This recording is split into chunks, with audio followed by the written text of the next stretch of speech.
बात करेंगे प्रेडिक्शंस पर। देखिए, जब चंद्र ग्रहण हुआ था तब भी हमने विशेष कार्यक्रम किया था और उसमें हमारे जो गेस्ट हमारे ज्योतिषाचार्यों ने कई प्रेडिक्शन की और वो यथार्थ होते हुए भी हमने आने वाले दिनों में देखी।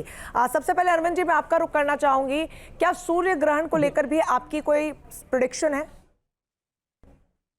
देखिए रंजना, अभी हमने बताया था कि भारत के पूर्वी इलाकों में ग्रहण लगेगा, पश्चिमी इलाकों में लगेगा। जिन जिन देशों में लगा है वहां भूकंप आएगा और भूस्खलन होगा, तमाम तरह की जल प्लवन होगा।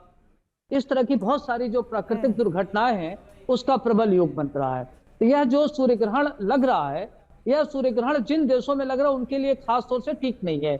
सत्ता में परिवर्तन होगा, भूकंप आएगा, तमाम तरह की प्राकृतिक दुर्घटनाएं होंगी, राजा के लिए खतरा है, राजतंत्र में, सत्ता तंत्र में परिवर्तन होगा। ठीक है। और अपने अभी जो कुछ प्रदेशों में अभी चुनाव होने वाला है उसमें खास तौर से जो सनातन धर्म के मानने वाले लोग हैं उनकी सत्ता स्थापित होगी, वो सत्ता में आने का उनका योग बन रहा है। ठीक है अरविंद जी। वान्या जी, आपकी प्रेडिक्शन क्या कुछ कहती है? अरविंद जी तो कह रहे हैं कि सत्ता में जो सनातन को मानते हैं वो बने रहेंगे। क्या राजनीतिक उथल पुथल आप देख रही हैं? जी, सूर्यदेव जो है हमारे सौर मंडल में सत्ता का कारक है, तो आप देखेंगे पॉलिटिकल इंस्टेबिलिटी, ये जो साल है मंगल का साल है। ग्लोबल वार्मिंग नहीं, ग्लोबल बॉइलिंग होगी जो हमने शुरू से कहा था। एक्सट्रीम वेरिएशन आएगा, आपको टेम्परेचर में दिखेगा।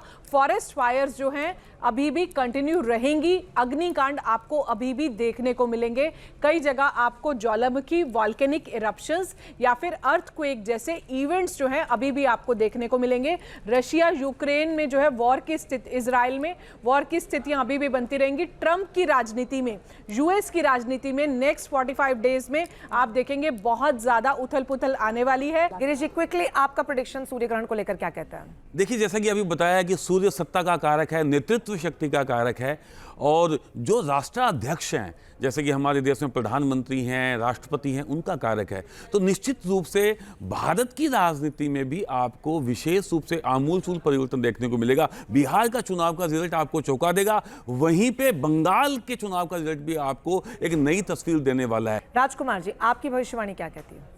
कन्या राशि केरल क्षेत्र का प्रतिनिधित्व करती है, भारत को भी। तो भारत के केरल क्षेत्र में रहने वाले जो कन्या राशि के जातक हैं उनके लिए बहुत हानिकारक रहेगा। न्यूजीलैंड, ऑस्ट्रेलिया, यदि आप यहाँ से सूत्र लगा करके देखते हैं, ये सारा कन्या क्षेत्र के अधिकार क्षेत्र में आता है, बहुत हानिकारक रहेगा।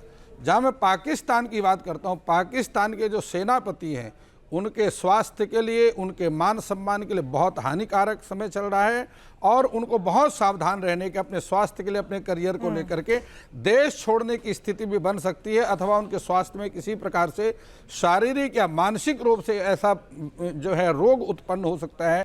इसके साथ ही चूंकि सूर्य जो है आत्मा का कारक है, तो राजनीतिक सत्ता कहीं आप देखेंगे बहुत बाढ़ आएंगी, युद्ध की स्थितियां और भी बहुत अधिक बढ़ सकती हैं। चलिए ठीक है, जिस तरीके से भौगोलिक घटनाएं होती हैं उनका अपना एक असर होता है। चंद्रग्रहण के बाद हमने तस्वीर न सिर्फ देश में थोड़ी बहुत हद तक बल्कि विश्व के अलग अलग देशों में बहुत हद तक बदलते देखी है, चाहे फिर वो राजनीति के लिहाज से हो, सत्ता के लिहाज से हो या फिर प्राकृतिक आपदाओं के लिहाज से। उम्मीद यही रहती है कि ऐसा कुछ भी बुरा किसी के साथ भी ना हो, लेकिन जो भी इम्पैक्ट पड़ता है, हमारी कोशिश होती है कि हमारे कार्यक्रम के जरिए, हमारे तमाम मेहमानों के जरिए सटीक जानकारी हम आप तक पहुंचा। जहाँ भक्ति है हर शब्द में, कथाओं में छुपे हैं दिव्य रहस्य और ज्योतिष देता है जीवन को दिशा। धर्म से जुड़ी हर बातों को जानने के लिए हमारे चैनल स्तुति को सब्सक्राइब करें।